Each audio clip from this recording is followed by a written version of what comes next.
Caros alunos da PUC, caros colegas, estava prevista uma aula presencial no curso de graduação em Direito da PUC Porto Alegre a respeito da teoria geral da pensão alimentícia. Por força do Covid-19, por força desse esforço que a sociedade vem fazendo para minimizar os efeitos desta pandemia, a aula presencial foi cancelada e nós estamos diante de atividades online. Então decidi elaborar esses slides para, junto com os senhores, através do fórum, através do chat e das outras ferramentas que estão sendo disponibilizadas pela PUC do Rio Grande do Sul, debater com vocês temas de teoria geral da pensão alimentícia. Nas próximas semanas, nós vamos debater os temas específicos e também a execução da pensão alimentícia, que é um tema que mescla características do direito processual com a do direito civil. Gostaria de convidar todos a participar da página no Facebook Lições de Direito Civil, bem como na minha página no Instagram, que leva o meu nome, Daniel Starros, nas quais eu costumo selecionar decisões, eventos jurídicos, obras doutrinárias, enfim, questões relacionadas ao vasto mundo do direito civil, que é a minha grande paixão. Pois bem, para iniciar o nosso diálogo, eu selecionei duas citações de uma obra que eu gosto muito, do professor Paulo Neto Lobo, que eu adoto nas minhas aulas de graduação e de pós, e que conceituam de forma inicial, portanto, o Instituto dos Alimentos. Muitas vezes o leigo costuma confundir a ideia de pensão alimentícia com a ideia daquilo que é estritamente necessário para sobreviver. E nós sabemos que no mundo do direito, essa noção não é completa. Diz o professor Paulo Neto Lobo, nessa citação que os senhores acompanham na tela, que os alimentos em direito de família têm o significado de valores, bens ou serviços destinados às necessidades existenciais da pessoa, em virtude de relações de parentesco, hipótese do direito parental, quando ela própria não pode prover, com seu trabalho ou rendimentos, a própria mantença. Mas vai além. Também são considerados alimentos os que decorrem dos deveres de assistência em razão de ruptura de relações matrimoniais ou de união estável, ou dos deveres de amparo para idosos, hipótese do direito assistencial.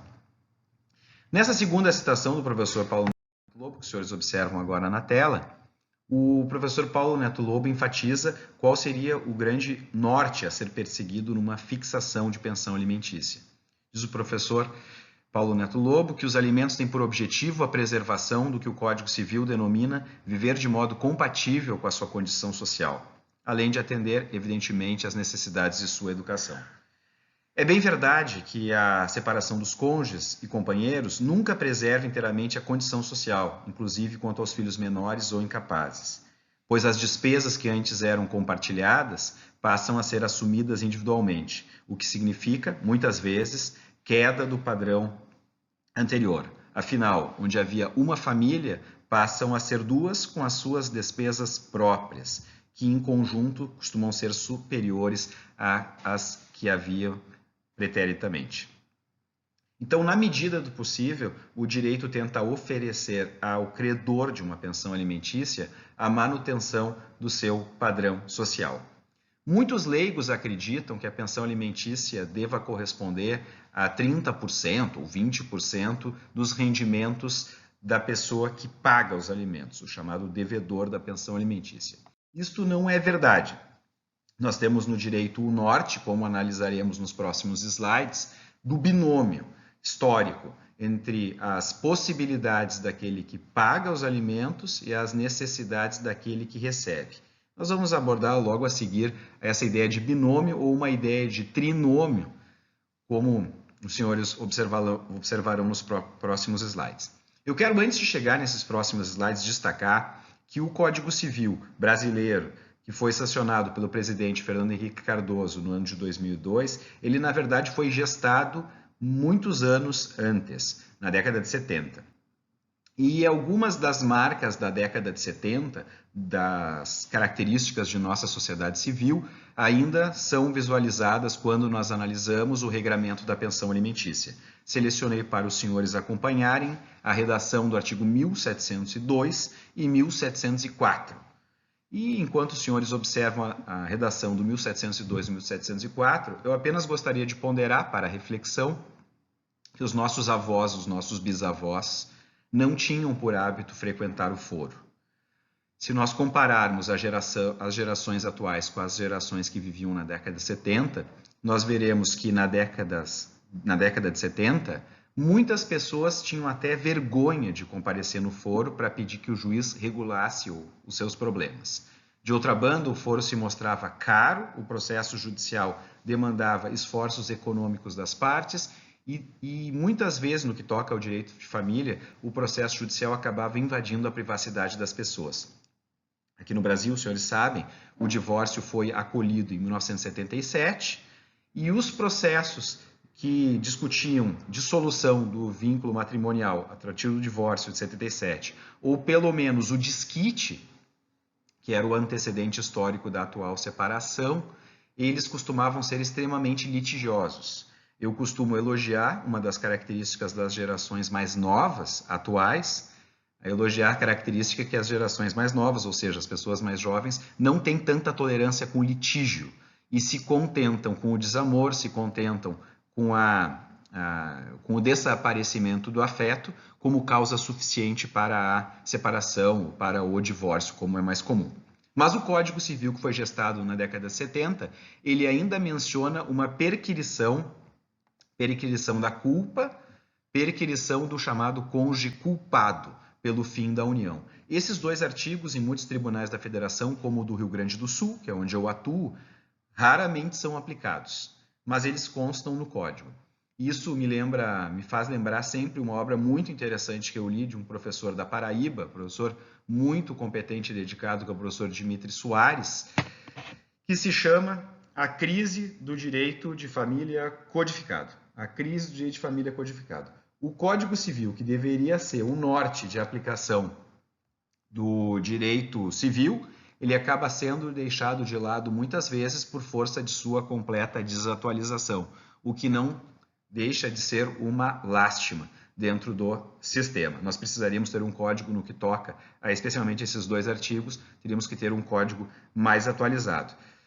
Só para encerrar esse slide, se nós levássemos ao pé da letra o que diz os artigos 1702 e 1704, nós teríamos que instruir um processo de divórcio com perquirição de culpa pelo fim do matrimônio, o que levaria fatalmente à oitiva de amigos em sala de audiência, amigos do casal em salas de audiência, e a pouca proteção ou a invasão da vida privada das pessoas. Além, é claro, como os processualistas gostam de destacar, de uma duração de processo que não seria razoável. Demoraria 5, 6 anos para se resolver aquilo que nós podemos hoje resolver em no máximo 1 ano na via judicial, que já é demais, ou em 2 meses, ou às vezes 2 semanas na via extrajudicial, com o divórcio e partilha dos bens. Como dito, embora o leigo imagine que a pensão alimentícia deva ser fixada em 30% dos vencimentos da devedora ou do devedor, o que o direito brasileiro adota, como os senhores observam da leitura do artigo 1694, é o histórico binômio, segundo o qual os alimentos são fixados numa relação entre aquilo que há de necessidade do credor e as possibilidades do devedor. Em alguns tribunais, como o do Rio Grande do Sul, se agrega um terceiro elemento, que é uma relação de proporcionalidade entre o que se necessita e aquilo que o cidadão ou a cidadã tem efetivas condições de pagar. Então, como os senhores observam no parágrafo 1º, os alimentos devem ser fixados na proporção das necessidades do reclamante e dos recursos da pessoa obrigada. Para desestimular o ócio, numa expressão que é também usada no direito comparado e foi imortalizada no Brasil na virada do século XIX para o século XX, os alimentos devem ser apenas os necessários para a sobrevivência quando a situação de necessidade decorrer de culpa de quem os pleiteia.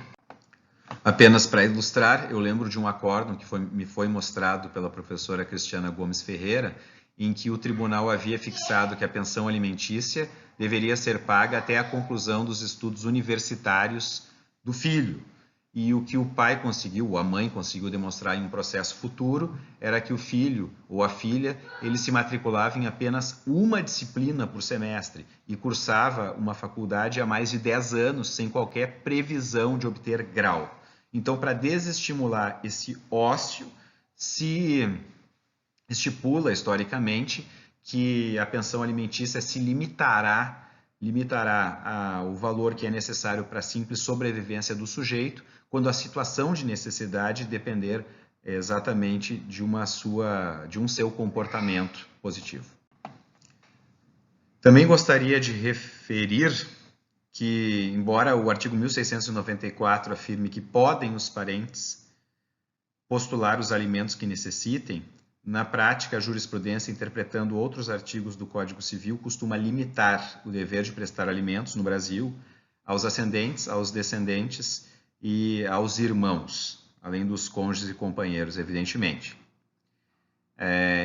Para quem quiser aprofundar o estudo, eu apenas informo que, dentre outros autores, a doutora Maria Beneci Dias, que fez história como desembargadora no nosso Tribunal de Justiça, na sua obra Manual das Famílias, Direito das Famílias, ela defende uma extensão maior do dever de prestar alimentos, fazendo analogia com o direito sucessório, a partir do argumento de que, se outros parentes têm o direito sucessório no Brasil, vão herdar diante da morte dos seus parentes, eles também, pelo dever de solidariedade previsto na Constituição Federal, deveriam eventualmente arcar com a pensão alimentícia. Existem poucas decisões judiciais que ampliam o dever de prestar alimentos para além, repito, dos ascendentes, descendentes e dos irmãos. Avançando. Esse histórico binômio é que guia o debate judicial. De um lado, o autor da ação tentando fazer prova da sua necessidade e das condições do réu, de outro, o réu contestando essa hipotética realidade afirmada pelo autor. É bem verdade que quando um bebê nasce, e eu diria, quando estamos diante de uma criança ou de um adolescente, ou até mesmo, conforme a jurisprudência, de um jovem adulto em idade universitária, até os 25 anos, aproximadamente, por força de equiparação com a legislação do imposto de renda, direito tributário, portanto, no Brasil, os magistrados costumam entender que as necessidades da criança, do adolescente, do jovem adulto universitário são presumidas e dispensam uma prova mais robusta acerca do quanto eles precisam para viver com dignidade. Mas a prova a respeito das condições do réu ou da ré de prestar alimentos, essa prova é exigida. E muitas vezes, para formar o convencimento do juiz, na prática nós observamos a pesquisa de documentação em redes sociais e de informações relevantes que são postadas muitas vezes até mesmo pela ré e pelo réu. Eu me lembro que certa feita fui convidado para palestrar em um congresso do Instituto Brasileiro de Direito de Família a respeito do uso das redes sociais no âmbito do direito de família.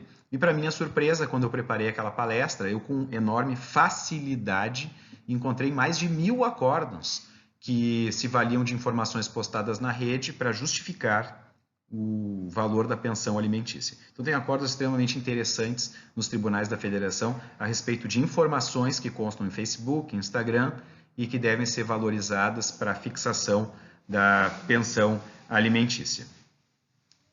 Avançando aqui a questão do binômio, eu costumo fazer em sala de aula a seguinte pergunta. Vamos supor que existam 2 irmãos gêmeos univitelinos, ou seja, irmãos com a mesma carga genética. Seria razoável que o magistrado fixasse para um deles uma pensão alimentícia no valor X, R$6.000, por exemplo, e para o outro irmão uma pensão alimentícia no valor Y, por exemplo, R$4.000? A resposta instintiva dos alunos vai na linha de que, pelo princípio constitucional da igualdade entre os filhos, isso seria inadmissível. Mas eu gosto de lembrar esta decisão do Superior Tribunal de Justiça, de relatoria da ministra Nancy Andrighi, em que ela vai afirmar, no meu modo de ver corretamente, que nós temos que analisar a situação em concreto de cada um desses irmãos. Exemplo didático. Se ao completar 18 anos, ambos fazem e prestam então o vestibular. Um é aprovado numa universidade pública em que não há pagamento de mensalidade, ao passo que o outro é aprovado numa universidade privada no curso de medicina. Logo, os senhores poderão concluir que uma pensão de R$6.000, ou 5 ou 4, para um deles pode se mostrar extremamente satisfatória, porque ele não paga mensalidade na universidade pública. Ao passo que para aquele filho que se dedicou ao estudo da medicina por força do valor da mensalidade, e essa mesma pensão pode ser até mesmo insuficiente para assegurar a sua subsistência. Claro que tudo vai depender da possibilidade da mãe ou do pai de arcar com esta mensalidade. Então, atenção a respeito dessa incidência da igualdade entre os filhos no âmbito alimentar. O que vale é a necessidade inconcreta. E a necessidade inconcreta é a que ela vai justificar também uma das características da pensão alimentícia, que é a sua irrenunciabilidade no direito brasileiro. O que reza o artigo 1707 do Código Civil é que o credor pode até mesmo não exercer, mas a ele é vedado renunciar ao direito a alimentos, sendo o respectivo crédito também insuscetível de cessão, compensação ou penhora. Esse é um artigo vocacionado para a proteção dos menores. Com muito custo, a jurisprudência no século XX acabou delimitando o seu alcance e retirou do alcance do artigo 1707 o acordo livremente pactuado entre pessoas capazes por ocasião do divórcio, de sorte que atualmente um homem ou uma mulher que na situação do divórcio, mediante cláusula específica, renunciam à pensão alimentícia, eles deixam de ter no futuro a oportunidade de postular os alimentos pelo desaparecimento do vínculo de parentesco. Seria então uma pequena exceção à regra da irrenunciabilidade. Nesse sentido, o enunciado número 263 da Jornada de Direito Civil, segundo o qual o artigo 1707 do Código Civil não impede seja reconhecida, válida e eficaz a renúncia manifestada por ocasião do divórcio ou da dissolução da união estável. Assim se porta a jurisprudência dos principais tribunais da Federação. Quanto ao pagamento da pensão, o que se observa é que muitas vezes o pai, mãe, o parente obrigado prefere simplesmente depositar um determinado valor na conta bancária, muitas vezes do guardião, do representante legal do menor. Os alimentos podem ser pagos então em pecúnia, mas também podem ser oferecidos em natura. Vai depender da realização em concreto do melhor interesse do menor. Esse é o grande critério para a fixação da pensão alimentícia.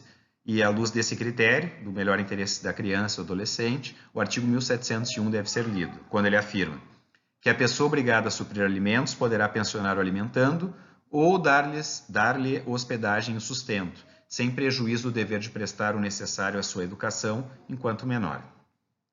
A orientação majoritária evita a compensação dos alimentos fixados em pecúnia com parcelas pagas em natura. Explico. Muitas vezes a decisão judicial determina que R$5.000, R$2.000, R$50.000 sejam depositados até o dia 5 de cada mês na conta do guardião ou da guardiã, por exemplo. E o devedor de alimentos, ao invés de depositar esse valor determinado pela decisão judicial, ele opta voluntariamente por pagar despesas de vestuário, de lazer, e tenta com isso justificar o não cumprimento exato da prestação fixada. De regra, essa modificação no encargo, na forma de cumprir o encargo, não é aceita pela jurisprudência.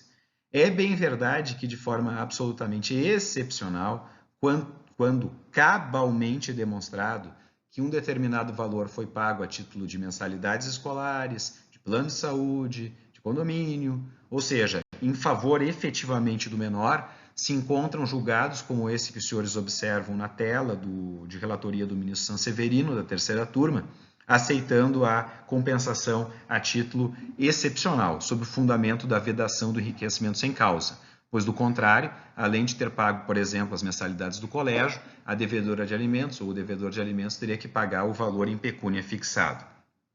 Uma citação do professor Rolfo Madaleno, de uma obra clássica de Direito de Família, chamada Curso de Direito de Família, ele afirma que os alimentos em natura são aqueles prestados de forma direta, quando o alimentante atende pessoalmente ao sustento diário, com alimentos, alojamento, vestimenta e remédios, ao invés de prestar a sua obrigação mediante um abono mensal em dinheiro.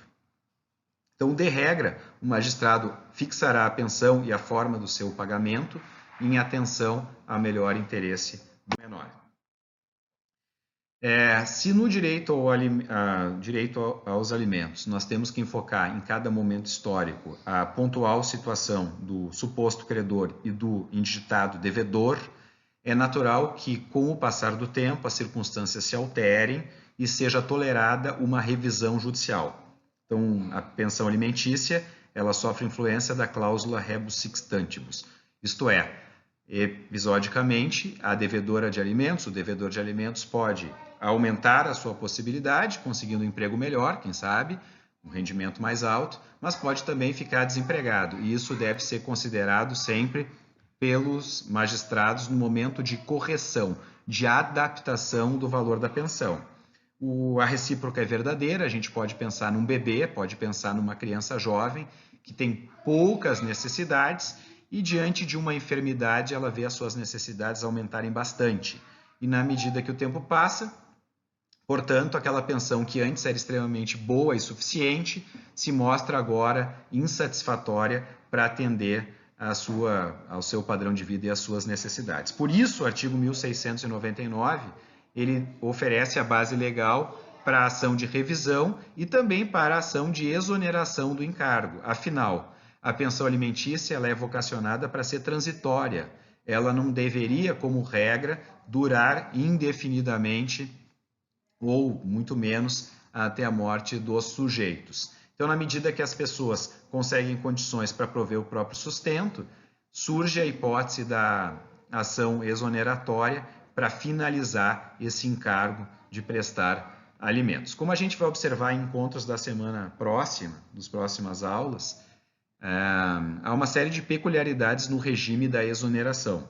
Uma delas é que o direito não presume exonerado os devedores. É necessário uma pronúncia judicial com contraditório prévio para se exonerar o devedor ou a devedora de seguir prestando os alimentos necessários e previamente fixados por decisão judicial ou por acordo. Eu selecionei um acordo do ministro Raul Araújo, que eu considerei muito interessante, da quarta turma, em que a quarta turma reputou correto o manejo da ação revisional, em que se buscava não a modificação do valor, mas a própria forma, a forma de prestação da pensão alimentícia. E isso é bastante útil na vida profissional e para a sociedade. Pensemos no seguinte exemplo. Vamos supor que eu deva prestar para meus filhos o valor de R$5.000, R$2.000, R$10.000 a título de alimentos. E eu consigo um novo emprego que me oferece, dentre outros benefícios, plano de saúde para as crianças. Onde antes, portanto, eu pagava R$1.000, R$2.000 para uma operadora de plano de saúde, agora eu tenho a possibilidade de colocar esse custo, entre aspas, para dentro do benefício que o meu novo empregador me oferece.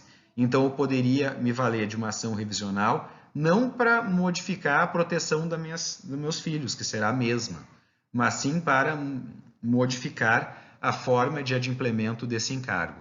Isso vale também para uma série de outras situações. Falei do plano de saúde, eu poderia invocar também o auxílio creche. Então, pais e mães e parentes que se valem de ação revisional para manter a proteção do devedor, mas modificando a forma em que inicialmente fixados os alimentos. Nesse primeiro encontro de teoria geral dos alimentos, é necessário relembrar o teor da súmula 277, que é uma das súmulas mais utilizadas pelo STJ, repetida em centenas de acordos. O STJ, já há 20 anos atrás, ele precisou disciplinar o dies a quo, o início da pretensão aos alimentos quando a demanda é acumulada com a investigação de paternidade. De um lado, o autor, vamos supor um bebê para efeitos didáticos, teria interesse de receber alimentos desde o nascimento e provavelmente no papel de advogado do bebê, eu diria que seria ainda melhor desde a concepção. De outro lado, como advogado do réu ou da ré, eu defenderia após o trânsito em julgado, para botar dois exemplos extremos. Concepção, um exemplo extremo, trânsito em julgado, outro exemplo extremo. O STJ houve por bem fixar a citação como momento processual relevante para que os alimentos retroagissem. Então, a procedência de uma ação de investigação de paternidade determina que os alimentos possam retroagir desde a data de citação. É uma situação delicada do magistrado que recebe a ação de investigação de paternidade e se depara com um pedido de liminar, porque ele pode errar de duas formas. Primeira forma, quando ele deixa de conceder a pensão alimentícia e deixa de socorrer, portanto, o bebê, imaginando que há uma dúvida acerca da paternidade. Assim como o magistrado pode errar concedendo uma pensão, que à luz do direito brasileiro é irrepetível, não poderia ser devolvida no caso de improcedência da ação.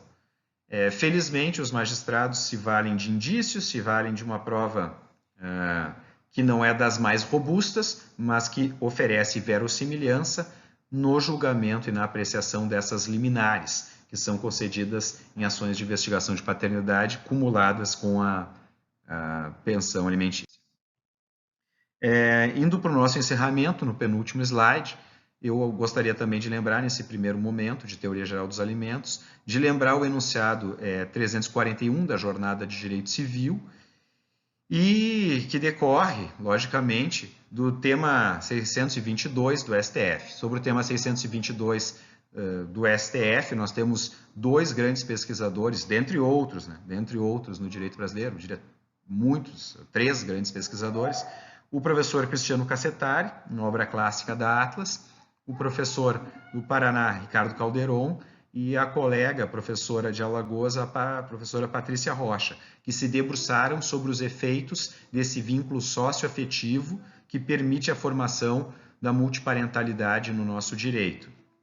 Eu, na turma de graduação, como nesse semestre, eu cobro dos alunos a entrega de uma resenha de um artigo publicado na década de 70, cujo título é A Desbiologização da Paternidade. A Desbiologização da Paternidade, de autoria do professor João Batista Vilela, que é, em tese, um clássico no direito de família entre nós. Então, atenção que a paternidade socioafetiva gera efeitos jurídicos próprios. Um dos efeitos básicos do reconhecimento de uma paternidade socioafetiva é, por consequência, a pensão alimentícia. E para encerrar esse primeiro encontro de teoria geral, eu selecionei o enunciado 607 da Jornada de Direito Civil, porque para mim ele também é muito didático, dando conta que guarda compartilhada é um fenômeno diferente do dever de prestar alimentos. O magistrado busca a guarda compartilhada em atenção ao melhor interesse da criança, em atenção ao melhor interesse do adolescente, e de regra ele impõe a guarda compartilhada quando ele nota que ambos os pais têm plenas condições de colaborar com a criação e com a educação dos seus filhos. Agora, discutir pensão alimentícia é indagar quem tem possibilidade de oferecê-la. Então, de regra, guarda compartilhada não implica a ausência de pagamento de pensão alimentícia. A pensão alimentícia vai ser oferecida, como os senhores observam nessa ementa que eu selecionei do Tribunal de Justiça do Rio Grande do Sul, a pensão alimentícia vai ser oferecida pela pessoa, pelo parente que tenha condições efetivas de oferecê-la. Então, é muito comum a estipulação de guarda compartilhada e, de outro lado, que a pensão alimentícia seja arcada por aquele pai, aquela mãe que tem as melhores condições de provê-la.